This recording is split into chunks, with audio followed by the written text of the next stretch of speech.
بچوں، آج ہم سبق گارو پڑھیں گے۔ گارو میگھالیہ صوبے کی ایک اہم قبائلی ذات ہے۔ گارو لوگ مزاج سے امن پسند، محنتی اور قدرت سے پیار کرنے والے ہوتے ہیں۔ اسی گارو معاشرے کی دو اہم شخصیات ہیں، جاپا جلنپا اور سکھپا بنکیپا۔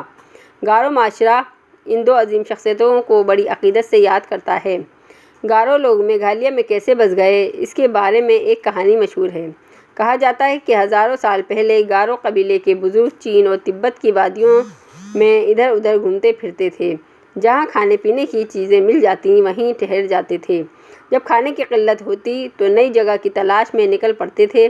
یہ خانہ بدوشی والی کیفیت کب تک رہی، اس کا اندازہ نہیں لگایا جا سکتا۔ کھانے کی تلاش میں بھٹکنے کے علاوہ گارو قبیلے کو خراب موسم اور جنگلی جانوروں سے بھی مقابلہ کرنا پڑتا تھا۔ اس کی وجہ سے گارو لوگ بہت پریشان رہتے تھے۔ انہی دنوں گارو معاشرے میں جاپا جلنپا اور سکھپا بنکیپا کا جنم ہوا۔ ان دونوں نے اپنے قبیلے کے لوگوں کی تکلیفوں کو دیکھا اور سمجھا۔ انہوں نے قبیلے کے لوگوں کو اس حالت سے نکال کر کہیں اچھی جگہ پر لے جانے کا فیصلہ کیا۔ دونوں نے قبیلے کے لوگوں کو اکٹھا کیا اور بتایا کہ وہ انہیں ایک خوبصورت مقام پر لے جائیں گے۔ قبیلے کے لوگ ان کی بڑی عزت کرتے تھے۔ انہوں نے ان کی بات مان لی۔ کہا جاتا ہے کہ جلنپا اور بنکیپا اتنے نڈر اور بااثر تھے کہ جنگلوں کے خوفناک جانور بھی ان کی آہٹ سن کر بھاگنے لگتے تھے۔ وہ خطرناک طوفانوں میں بھی صحیح راستہ اور سمت معلوم کر لیتے تھے۔ رات میں بھی انہیں اپنے ساتھیوں کی رہنمائی کرنے میں کبھی پریشانی نہیں ہوتی تھی۔ اپنی غیر معمولی صلاحیتوں کی بنا پر وہ پیش آنے والے خطرات کا اندازہ کر لیتے تھے اور اپنے قبیلے کو مصیبتوں سے بچا لیتے تھے۔ اسی طرح سارے گارو ایک ساتھ مل کر ہمالیہ کی ترائی کو پار کرتے ہوئے برہم پتر ندی کی وادی کی جانب بڑھے۔ وہ اپنے سامان، گھوڑے، جانور وغیرہ اپنے ساتھ لے کر چل رہے تھے۔ کبھی کبھی مہینوں چلتے رہتے تھے اور کہیں کہیں برسوں ٹھہرے رہ جاتے۔ مدتوں وہ اسی طرح سفر کرتے رہے اور ہمالیہ کی وادیوں میں گھومتے رہے۔ جلنپا اور بنکیپا اپنے ساتھیوں کو ہمیشہ آگے بڑھنے کی ترغیب دی۔ برسوں کے تکلیف دہ سفر کے بعد گارو قبیلہ آسام کے درمیان جنگلوں میں آ پہنچا۔ کہا جاتا ہے کہ ان کا پہلا پڑاؤ کوچ بہار کے جنگل میں پڑا۔ اس زمانے میں کوچ بہار پر آسام کے راجا کا قبضہ تھا۔ اس نے گارو قبیلے کو آگے جانے سے روک دیا۔ گارو قبیلہ پہلے سے ہی امن پسند تھا۔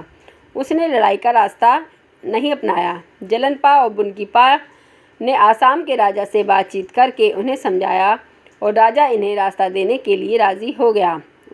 اس کی شادی ایک گارو لڑکی سے کرا دی گئی اور اسی طرح ماحول خوشگوار ہو گیا۔ کچھ لوگوں کی رائے ہے کہ یہ واقعہ پہلی صدی قبل مسیح کا ہے۔ آج کوچ بہار کا علاقہ مغربی بنگال میں شامل ہے۔ کہا جاتا ہے کہ گارو قبیلے کے کچھ لوگ کوچ بہار میں بس گئے تھے۔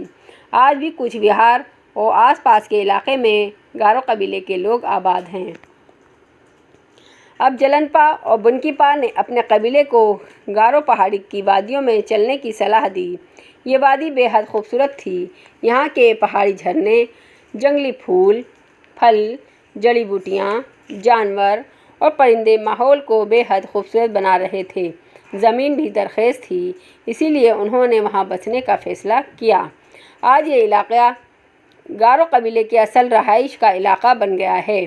گارو قبیلے اسے مقدس زمین مانتا ہے۔ گارو شروع سے ہی قدرت کے مختلف وسائل کی تلاش کو ہی اپنا شوق مانتے ہیں۔ جنگلوں میں گھومنا پھرنا، پھل پھولوں، اناج، جڑی بوٹیوں کی تلاش کرنا، کھیتی کے لیے زرخیز زمین کی پہچان کرنا انہیں شروع سے ہی پسند رہا ہے۔ آج بھی گارو قبیلے کے لوگ اپنے روایتی ہنر کو قائم رکھے ہوئے ہیں۔ گارو قبیلہ اور گارو تہذیب ہندوستان کی شان ہے۔ اس سبق کے مشکل الفاظ کے معنی آپ کو بتائے جا رہے ہیں تاکہ آپ کو سبق کو سمجھنے میں آسانی فراہم ہو سکے۔ معاشرہ، سماج، خانہ بدوش، ایسے قبیلے جو کوئی مستقل گھر نہیں بناتے بن جا رہے۔ خونخوار، لہو پینے والے درندے، زرخیز، اپجاؤ، زیادہ فصل دینے والی مٹی۔ قبل مسیح، حضرت عیسیٰ علیہ السلام کی پیدائش سے قبل، بیفور کرائسٹ۔ وادی، دو پہاڑوں یا پہاڑیوں کے بیچ کا حصہ، گھاٹی۔ وسائل، وسیلے کی جمع، ذرائع۔ روایت، چلن، رسم۔ عقیدت ایسی محبت جس میں عزت کا جذبہ بھی شامل ہو۔ بچوں، اس سبق میں کچھ سابقہ الفاظ کا استعمال کیا گیا ہے۔ آئیے جانتے ہیں کہ سابقہ اور لاحقہ کیا ہوتے ہیں۔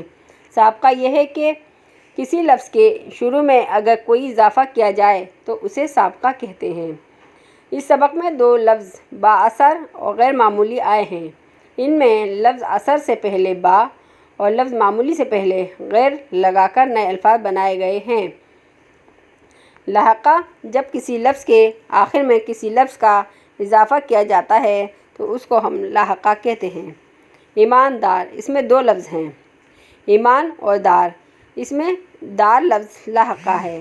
اسی طرح عیدگاہ، اس میں دو لفظ ہیں، عید اور گاہ، تو اس لفظ میں گاہ لفظ لاحقہ ہے۔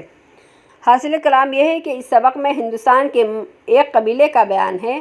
عام طور سے قبائلی الگ تھلگ زندگی گزارنے کے عادی ہوتے ہیں اور اپنے قبیلے کے علاوہ دوسروں سے ملنا جلنا کم پسند کرتے ہیں۔